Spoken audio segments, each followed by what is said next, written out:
Generally പല കില്ലാടികളെയും കണ്ടിട്ടുണ്ട്, പക്ഷേ കില്ലേഡിയെ ഫസ്റ്റ് ടൈം കാണാം.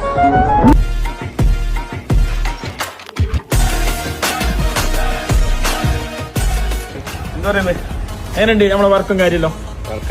അടിപൊളിയല്ലേ? അഭിപ്രായങ്ങളെല്ലാം പറഞ്ഞു. അഭിപ്രായം പറയാന്ന് വെച്ചാൽ ഞാനിത് ഇവിടെ കൊടുക്കുമ്പോ ആകെ തരിപ്പടായിട്ടുണ്ടായി. എന്താ പറയാ, സൊമാലിയത്തെ പുലി എന്നെല്ലാം പറയില്ലേ, അതുപോലെ ഉണ്ടായി. പക്ഷെ ഇപ്പൊ സത്യം പറഞ്ഞാല് ഈ ഷോറൂമിൽ നിന്ന് വണ്ടി എടുക്കുമ്പോ എങ്ങനെയുണ്ട്, ആ ഒരു ഗെറ്റപ്പിലാണ് കിട്ടിയത്.